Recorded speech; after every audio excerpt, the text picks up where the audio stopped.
ప్రభావతికి ఎదురు తిరిగి అడ్డుకున్న రోహిణిని బయటకు గెంటేసిన మనోజ్ చెంప పగలగొట్టిన మీనా. అసలు ఇదంతా ఎలా జరిగిందనేది వీడియోని స్కిప్ చేయకుండా చివరి వరకు చూడండి.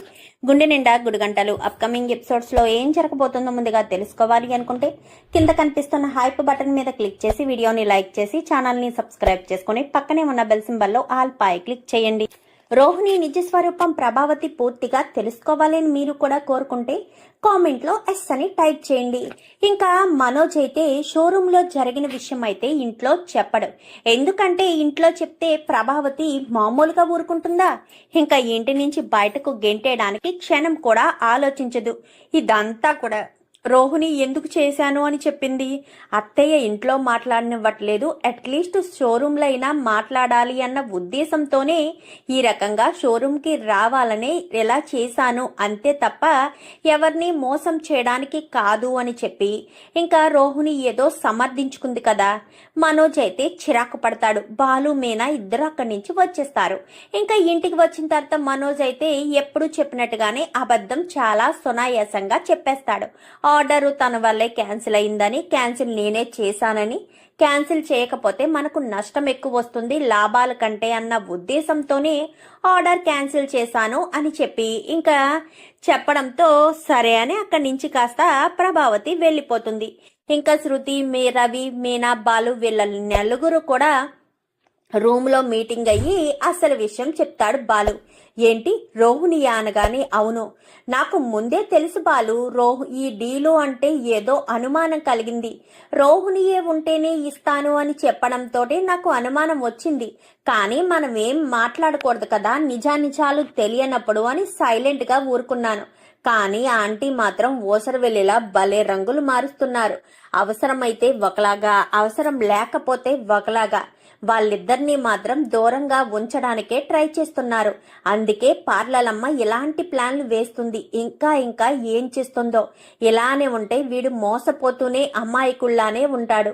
వాళ్ళిద్దరినీ ఒక్కటిగా కలిపితే బాగుంటుంది అని చెప్పి ఇంకా వీళ్ళ నలుగురు అంటారు. దాందే ఉంది, ఒక 2 రోజులు ఇద్దరు మాట్లాడుకున్నారంటే ఒకటైపోతారు. భార్యాభర్తల మధ్య గొడవ ఎంతసేపు నిలబడుతుంది? నేను రవి గొడవ పడ్డామంటే వెంటనే మాట్లాడేసుకుంటాము. నేను ఆయన గొడవ పడ్డా ఏదో రకంగా ఆయనే మళ్ళీ మాట్లాడేస్తారు, లేదా నేను మాట్లాడతానని ఇద్దరు కూడా 2 జంటలు కూడా మాట్లాడుకుంటాయి. మరుసటి రోజు ఉదయాన్నే రోహిణి టీ తీసుకుని మనోజ్కి తీసుకువెళ్ళబోతూ ఉండగా ఎక్కడ మనోజ్కి టీ తీసుకువెళ్ళిస్తే మాట్లాడేస్తాడో అన్న భయంతో ప్రభావతి ఆ టీ తీసుకుని పట్టుకెళ్ళి ఇస్తుంది. నేను బయటికి వెళ్తున్నాను, దాన్ని ఎట్టి పరిస్థితుల్లోనూ నీ దరిదాపుల్లో కూడా రానివ్వద్దు అని చెప్పాను. గాని సరే అమ్మా అని చెప్పి అక్కడి నుంచి కాస్త ప్రభావతి, సత్యం ఇద్దరు సూపర్ మార్కెట్ కి వెళ్లిపోతారు. ఇంకా రోహిణి ఈ కింద కూర్చుని బాధపడుతూ ఉంటుంది. మనోజ్ కోసమే నేను ఇన్ని అబద్ధాలు, ఇన్ని మోసాలు చేశాను. కానీ మనోజ్ నన్ను అర్థం చేసుకోవడం లేదు, నన్ను దగ్గరకు కూడా రానివ్వడం లేదు. ఎలానే ఉంటే ఇంకా మేమిద్దరం ఎప్పటికీ దగ్గర అవుతాము, ఎప్పటికీ కలిసి ఉంటాము అని ఆలోచిస్తూ ఉండగా వీళ్ళ నలుగురు కూడా ఇదే సరైన సమయం, ఇంట్లో ఆంటీ లేదు కాబట్టి మనం ఈ సమయాన్ని ఉపయోగించుకుని రోహిణిని, మనోజ్ని ఒకటి చేయాలి అన్న ఉద్దేశంతో మీనా రోహిణి దగ్గరికి వెళ్ళి నిన్ను మీ ఆయన టీ తీసుకురమ్మంటున్నాడు అనేసరికి అదేంటి ఇందాకనే కదా ఇచ్చాను, మళ్ళీ కాఫీ అడగడం ఏంటి అనగానే నాకేం తెలుసు, నీతో మాట్లాడడం కోసమేమో, వెళ్ళు అని చెప్పనేసరికి పరుగున రోహిణి వెళ్తుంది. ఏంటి మనోజ్ చెప్పు అనగానే ఏం చెప్పాలి అని చెప్పనేసరికి అదేంటి నన్ను రూమ్లోకి రమ్మని చెప్పింది నువ్వు కదా, నాతో మాట్లాడడానికి ట్రై చేస్తుంది నువ్వు కదా, అత్తయ్య ఇంట్లో లేరు కాబట్టి నువ్వు నన్ను రూమ్లోకి రమ్మన్నావేమో అని అనుకున్నాను అనగానే మా అమ్మ లేకపోతే మాత్రం నీతో మాట్లాడాలని నేనెందుకు అనుకుంటాను, నీతో మాట్లాడితే నాకేమొస్తుంది, అయినా నువ్వు నాకు ఒక గాయం చేశావు, ఆ గాయం మానకుండానే మరొక గాయం చేశావు, నిన్ను అంత ఈజీగా ఎందుకు క్షమిస్తాననుకుంటున్నావు, ఎట్టి పరిస్థితుల్లోనూ క్షమించను అని చెప్పి ఇంకా మనోజ్ అయితే అంటాడు. ప్లీజ్ మనోజ్, ఇదంతా చేసింది నీకోసమే మనోజ్, నువ్వు లేకపోతే నేను ఉండలేను మనోజ్ అంటూ మనోజ్ని గట్టిగా హత్తుకుంటుంది రోహిణి. రోహిణి అయితే నార్మల్గా మాటల ద్వారా చెప్పినా వినలేదు కాబట్టి ఇంకా ఎలా అయినా సరే మనోజ్ని సొంతం చేసుకోవాలి అన్న ఒకే ఒక్క కారణం చేత మనోజ్ని గట్టిగా పట్టుకునేసరికి వదులు రోహిణి అంటూ ఇంకా వీళ్ళిద్దరూ ఇలా తంటాలు పడుతున్న సమయంలోనే బాలు కాస్త డోర్ దగ్గరికి వేసి తాళం వేసేస్తాడు. అంటే రోహిణి గదిలోంచి బయటికి రాకూడదన్న ఒకే ఒక్క కారణం చేత ఇంకా అలా డోర్ వేసేసేసరికి ఇంకా మనోజ్ వదులు అంటూ ఉంటాడు. వీళ్ళ నలుగురు హాల్లో కూర్చుంటారు. ఇంకా ఈ దెబ్బతో రోహిణి మనోజ్ ఇద్దరు ఒకటైపోతారు. హ్యాపీగా సంతోషంగా ఉంటారు. లేదంటే రోహిణి మనోజ్కి దగ్గర అవ్వడం కోసం ఇంకెన్ని మోసాలు చేస్తుందో, ఇంకెన్ని అబద్ధాలు ఆడుతుందో అంటూ ఇంకా రవి, శృతి వీళ్ళ నలుగురు మాట్లాడుకుంటూ ఉండగానే మనోజ్ ఏమనేమో గట్టిగా పట్టుకుని ఉంటుంది. రోహిణి అస్సలు వదలదు. ప్లీజ్ మనోజ్, క్షమించి మనోజ్, నువ్వు లేకుండా నేను ఉండలేను మనోజ్, నువ్వంటే నాకు చాలా ఇష్టం మనోజ్, నీతో మాట్లాడకుండా, నీతో గొడవ పడకుండా, నీతో ప్రేమగా ఉండకుండా నేను ఉండలేను మనోజ్, నీకు దూరంగా ఉండలేకపోతున్నాను, నాకు ఒంటరిగా ఉన్నాను అని అనిపిస్తుంది, ప్లీజ్ మనోజ్ అంటూ ఎంతగానో బ్రతిమాలుతూ మనోజ్ని గట్టిగా పట్టుకునే ఉంటుంది. ఇంకా నలుగురు కింద కూర్చుని ఉండగానే గేట్స్ ఆటో సౌండ్ వస్తుంది. ఆటో సౌండ్ రావడంతో ఈలోపు రవి గుమ్మం దాకా వెళ్ళి చూడడంతో అమ్మ వాళ్ళు వచ్చేసారన్నయ్య అని చెప్పనేసరికి, అప్పుడే వచ్చేసారా, వెళ్ళండి ముందు వెళ్ళి డోర్ ఓపెన్ చేయండి అని చెప్పనేసరికి ఇంకా గబ్బగబ్బా పైకి వెళ్ళి తాళం తీస్తాడు. తాళం తీసి డోర్ ఓపెన్ చేసి డోర్ కొడతాడు. డోర్ కొట్టేసరికి ఎవరో వచ్చినట్టున్నారు అని వదులు అనగానే వెంటనే వదిలేస్తుంది రోహిణి. వదిలేసి డోర్ తీసి బయటకు వచ్చేసరికి ఎవరు కనిపించరు, ఎవరు లేరు మనోజ్ అనగానే ఎప్పుడైతే రోహిణి బయటకు వస్తుందో వెంటనే రోహిణిని బయట ఉంచేసి మనోజ్ డోర్ వేసేసుకుంటాడు. డోర్ వేసుకోవడంతో ఇంకా రోహిణి కిందకు వద్దామనుకునేసరికి అప్పుడే ప్రభావతి గుమ్మంలోకి వస్తుంది. ఇప్పుడు గనక అత్తయ్య నన్ను చూశారు అంటే ఖచ్చితంగా మనోజ్తో మాట్లాడడానికి నేను పైకి వచ్చాను అనుకుంటారు. నేను కిందకి వెళ్ళకూడదు, సరాసరి పైకి వెళ్ళిపోవాలని ఇంకా గబ్బగబ్బా పై అంతస్తుకి వెళ్ళిపోతుంది. పైన ఖాళీ ప్లేస్ ఉంటుంది కదా, అక్కడికి వెళ్ళిపోయేసరికి ఏంటి మీరంతా ఎలా కూర్చుని ఉన్నారు అని చెప్పాను. కానీ ఎలా కూర్చున్నాము, మేము మామూలుగా కూర్చుని మాట్లాడుకుంటున్నాము అనగాని అది ఎక్కడుంది అని చెప్పనేసరికి ఎవరది, వాళ్ళకో పేరు లేదా అని చెప్పి మాట్లాడుతూ బాలు అనేసరికి ఉందిగా, అది అబద్ధాలు చెప్పేది ఆ మలేషియాది అని చెప్పనగానే పార్లలమ్మ ఏమో ఎక్కడుందో మాకు తెలీదు అని చెప్తాడు బాలు. కొంపతీసి మనోజ్ గారి రూమ్లోకి కానీ వెళ్ళిందా ఏంటి అనుకుంటూ ప్రభావతి ఆ సంచిని అక్కడే పడేసి గబగబా పైకెళ్ళి డోర్ కొడుతుంది. కొట్టేసరికి మళ్ళీ రోహిణి వచ్చిందని డోర్ తీయడు. రే తలుపు తీయండిరా అని చెప్పి ప్రభావతి మాట వినబడడంతో డోర్ తీస్తాడు. ఏంట్రా తలుపు వేసుకుని ఉన్నావేంటి, అది వస్తుందని తలుపు దగ్గరికి వేసుకున్నావా లేక అదే లోపల ఉందా అనగానే లోపలెవరూ లేరమ్మా అని చెప్పాను అనేసరికి లోపల లేకపోవడం ఏంటి, అది లోపలే ఉండుంటుంది, నువ్వు అబద్ధం చెప్తున్నావు అని చెప్పి మాట్లాడుతుంటారు. ఇంక ఇదంతా కూడా చాటుగా ఉండి చూస్తూ ఉంటుంది ప్రభావతి అయితే. రోహిణి అయితే అత్తయ్యతో ఇలా కాదు ఏదో ఒకటి చెయ్యాలి అని చెప్పి ఇంకా రోహిణి పైనుంచి కిందకి దిగొస్తూ ఉంటుంది. నువ్వేంటే అందరూ కిందుంటే నువ్వు పైకెళ్ళి ఏం చేస్తున్నావు, ఇంకేం మంతనాలు చేస్తున్నావు, అయినా నిన్ను పైకి ఎవరు రమ్మన్నారు, వాడెందుకు తలుపేసుకున్నాడు అంటే నేను లేని సమయంలో నువ్వు వాడి గదిలోకి వెళ్ళి వాడిని ఇబ్బంది పెట్టావా, నేనించి తప్పించుకోవడం కోసమే వాడు డోర్ వేసుకున్నాడా చెప్పవే అంటూ ఇంకా ప్రభావతి రోహిణిని అడిగేసరికి ఏం మాట్లాడుతున్నావు ప్రభా, వాళ్ళిద్దరినీ శాశ్వతంగా దూరం చేసేస్తావా ఏంటి అంటూ సత్యం మాట్లాడతాడు.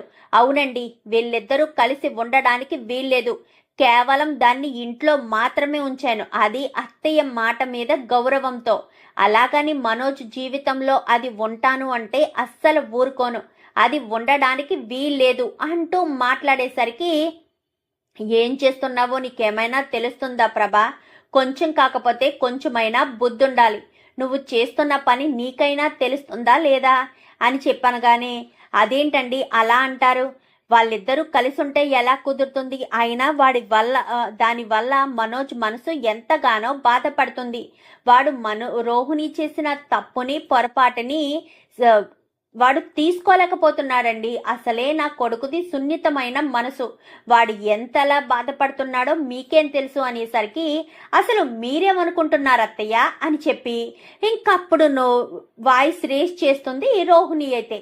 ఈ లోపు అందరూ కూడా హాల్లోనే ఉన్నారు కదా, ఆశ్చర్యపై చూస్తూ ఉంటారు. ఏంటే నోర్లేస్తుంది అనగానే, ఏంటత్తయ్య నేను అబద్ధాలు చెప్పాను, మోసం చేశాను అని మీరు మాట్లాడుతున్నారు కదా. అవును, అబద్ధమే చెప్పాను, మోసమే చేశాను. ఎవరి కోసం చేశాను, ఎవరి గురించి చేశాను? నేను కేవలం మనోజ్తో సంతోషంగా ఉండడం కోసమే చేశాను. మనోజు నా భర్తతో నేను ప్రేమగా ఉండడం కోసమే అబద్ధాలు చెప్పాల్సిన అవసరం వచ్చింది. మీకు డబ్బు పిచ్చి ఉంది కాబట్టి ఆ డబ్బు పిచ్చి ఎలా నేను తీర్చగలను? నేను అప్పులు చేసి చాలా అంతవరకు, మీరు అడిగినంత వరకు మీకు డబ్బులు ఇస్తూనే ఉన్నాను. ఇదంతా కూడా మనోజ్ కోసమే. ఇంత చేసిన నన్ను మనోజ్ నుంచి దూరం చెయ్యాలనుకుంటున్నారా? మనోజ్ని నా నుంచి దూరం చేసి మీరు ఊరుకుంటారా ఏంటి అని చెప్పనేసరికి ఏంటే నోరు లెగుస్తుంది అంటూ చెయ్యెత్తుతుంది ప్రభావతి. ప్రభావతి ఎప్పుడైతే రోహిణి మీదకి చెయ్యెత్తుతుందో రోహిణి ఆ చేతిని పట్టుకుంటుంది. పట్టుకునేసరికి ఏంటత్తయ్య నన్ను కొడతారా? కొట్టి ప్రాణాలు తీసేస్తారా? అప్పుడు మీ అబ్బాయికి హ్యాపీగా మరొక పెళ్లి చేసుకుందాము అన్న ఆలోచనతో ఉన్నారేమో. మీ అబ్బాయిని నేను కాబట్టే భరిస్తున్నాను, మరొకరైతే భరిస్తారా? ఏం పని చేతనవుతుంది? మా పెళ్ళైనప్పటి నుంచి చూస్తూనే ఉన్నాను. డిగ్రీల మీద డిగ్రీలు చదివాడు, డిగ్రీల మీద డిగ్రీలు చదివాడు అని చెప్పుకుంటూ ఉంటాడు కదా. ఆ డిగ్రీలతో ఒక్క ఉద్యోగమైనా సంపాదించాడా? ఒక్క ఉద్యోగం కూడా సంపాదించలేదు. తీరా మోసి సంపాదించిన ఉద్యోగాన్ని కాస్త నిలబెట్టుకున్నాడా?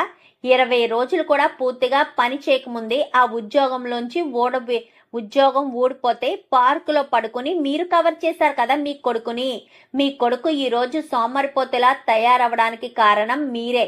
తను పార్కులో పడుకున్నప్పుడు క్యారేజీల మీద క్యారేజీలు పంపించి ఇంత చేశారు. అప్పుడే ఉద్యోగం వెతుక్కోమని చెప్పొచ్చు కదా. మీరే బిజినెస్ చేయించొచ్చు కదా. మీరు చేయించలేదు, నేను బిజినెస్ చేయించాను. అది మామయ్య డబ్బులే, కానీ ఆ డబ్బులతో చేయించినా గానీ మనోజ్ స్థిరపడ్డాడు కదా. ఇప్పుడు చెప్తున్నాడు కదా నా పెద్ద కొడుకు పెద్ద బిజినెస్ మ్యాన్ అని. ఎలా అయ్యాడు బిజినెస్ మ్యాను?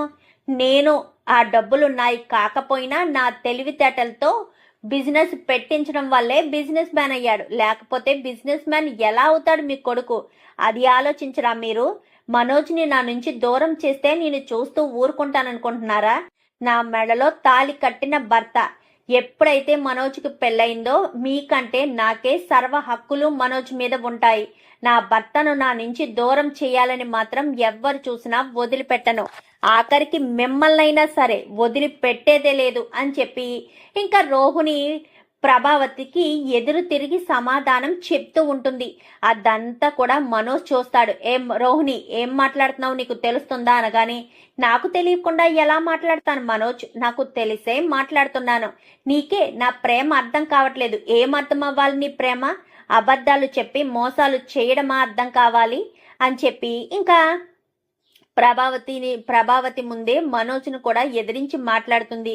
మా అమ్మని ఎదిరించావు, నన్ను ఎదిరించావు, మా కుటుంబాన్ని మోసం చేసావు, నన్ను మోసం చేసావు, మా అమ్మ నమ్మకం మీద కొట్టావు, ఇంకా నువ్వు ఇంట్లో ఉండడానికి వీల్లేదు అంటూ ఇంకా రోహిణిని మెడ పట్టుకుని గుమ్మం వరకు తీసుకొస్తాడు. అందరూ ఆపడానికి ట్రై చేస్తూ ఉంటారు.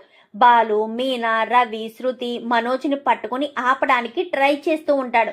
ఎంత ఆపడానికి ట్రై చేసినా గానీ రోహిణి జుట్టు పట్టుకుని మనోజ్ అయితే గుమ్మం బయటికి తోసేస్తాడు. తోసేసేసరికి ఇంకా మనోజ్ని ఎలా కంట్రోల్ చేయాలో అర్థం కాని మీనా చెంప పగల కొడుతుంది. పగల కొట్టేసరికి ఒక్కసారిగా అందరూ అలా చూస్తూ ఉంటారు. ఏంటే, ఏం చేస్తున్నావే అనగానే, మీరు మాట్లాడకండి అత్తయ్య, మీకు మాట్లాడే రైట్ లేదు. భార్యాభర్తల్ని విడదీసే హక్కు అధికారం మీకు ఎవరిచ్చారు అత్తయ్య? వాళ్ళిద్దరూ విడిపోకూడదు అన్న ఉద్దేశంతోనే కదా రోహిణి తప్పు చేసింది అన్న విషయం తెలిసినా అమ్మమ్మ గారు వచ్చి ఇద్దరికి రాజీ కుదిర్చి మళ్ళీ రోహిణిని ఇంట్లోకి రానిచ్చారు. మరి మీరెందుకు అంత బాధపడిపోతున్నారు?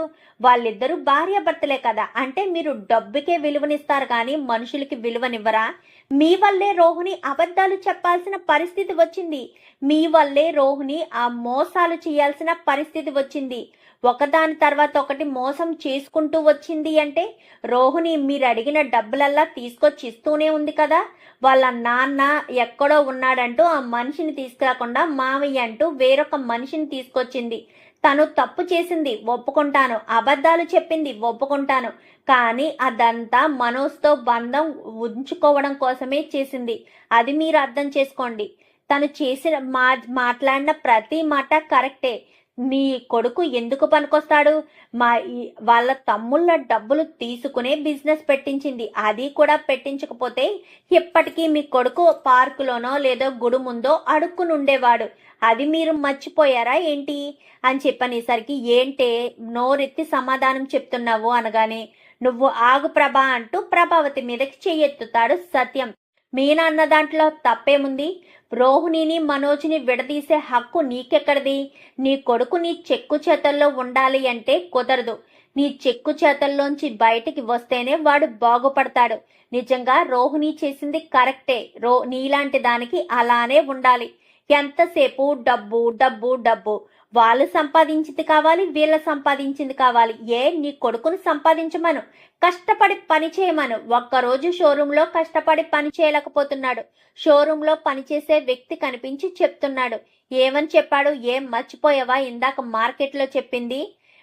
రోహిణి మేడం రాకపోతే షోరూంలా ఉండదు. మనోజ్ సార్ కుర్చీలో కూర్చోవడం తప్ప ఏమీ చేయరు. రోహిణి మేడమే వచ్చిన కస్టమర్లతో మాట్లాడి, డీలర్స్తో మాట్లాడి ఏమేం కావాలి ఏంటి అన్ని అకౌంట్స్ అన్నీ కూడా మేడమే చూసుకుంటారు.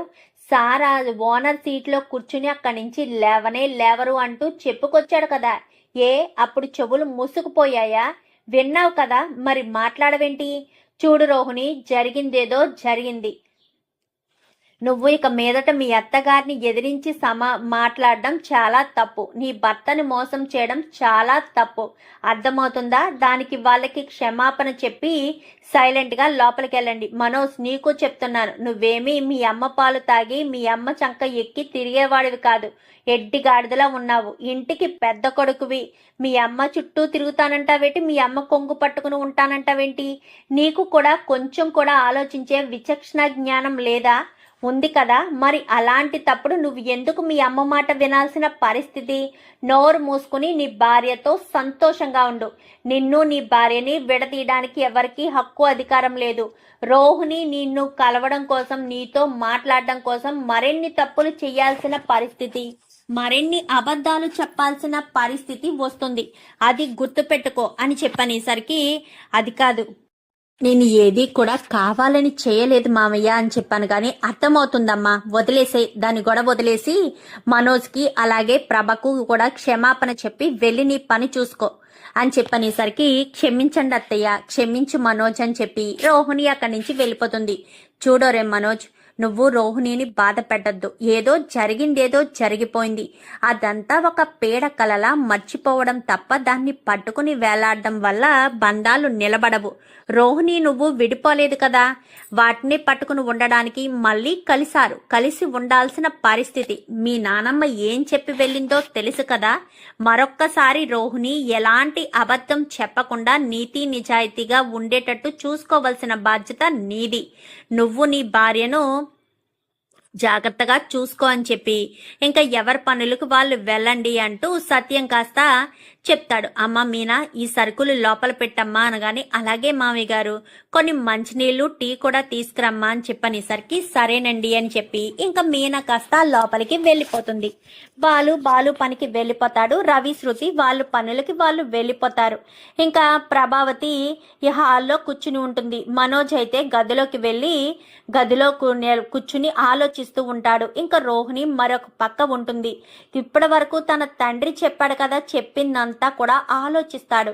రోహిణి ఇదంతా నా కోసమే చేసిందని రోహిణి అని పిలుస్తాడు.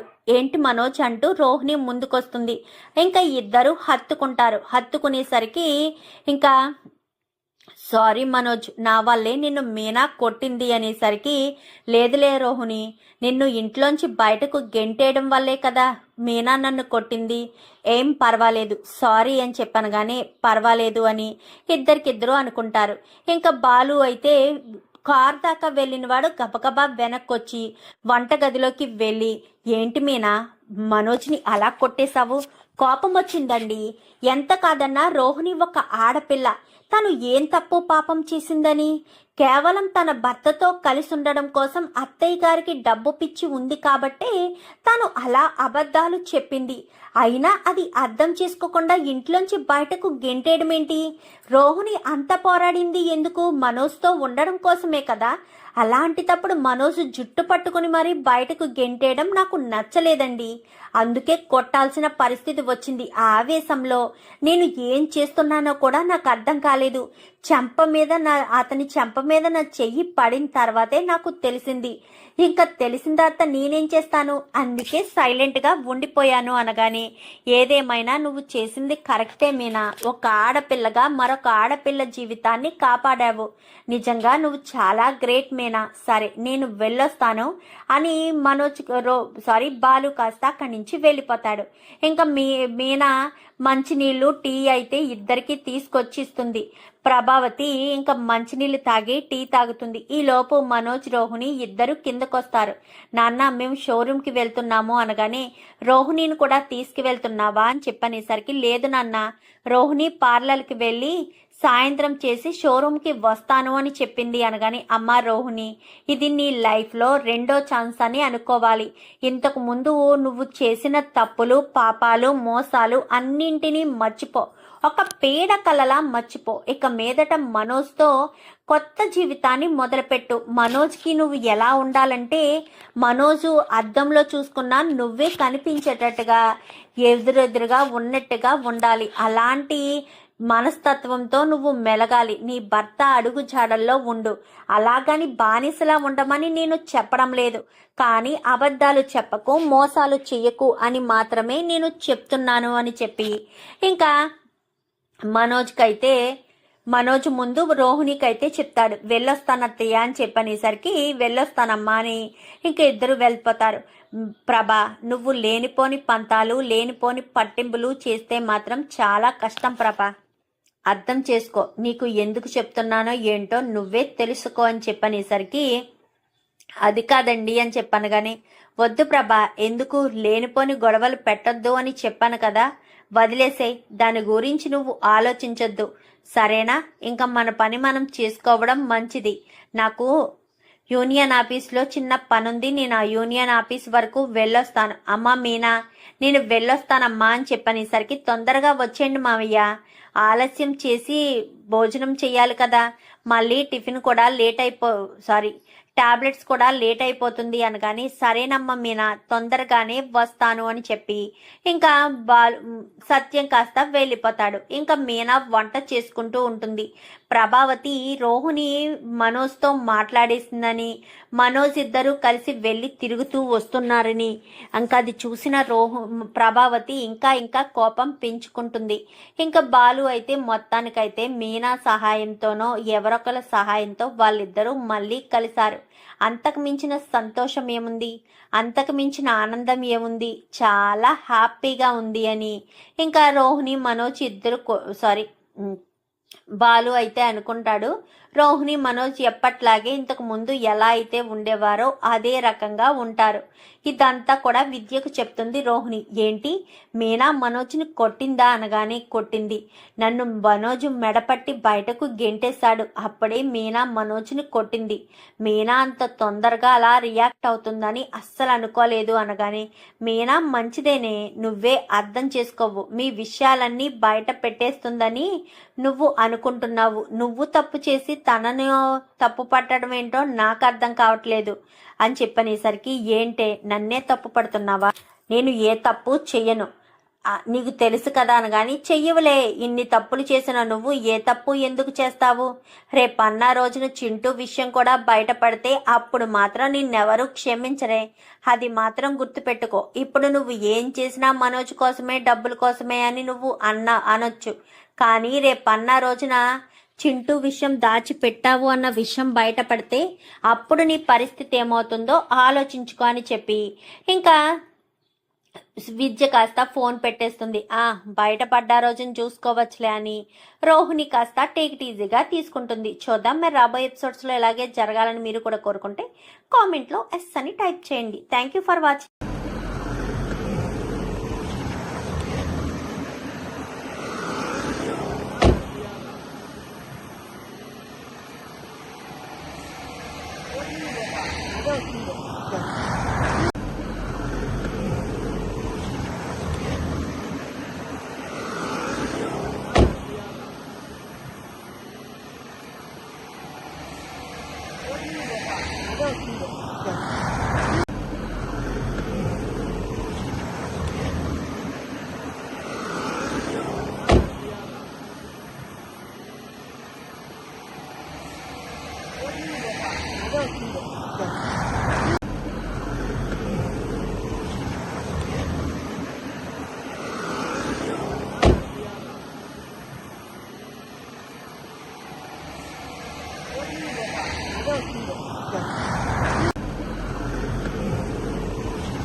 Go.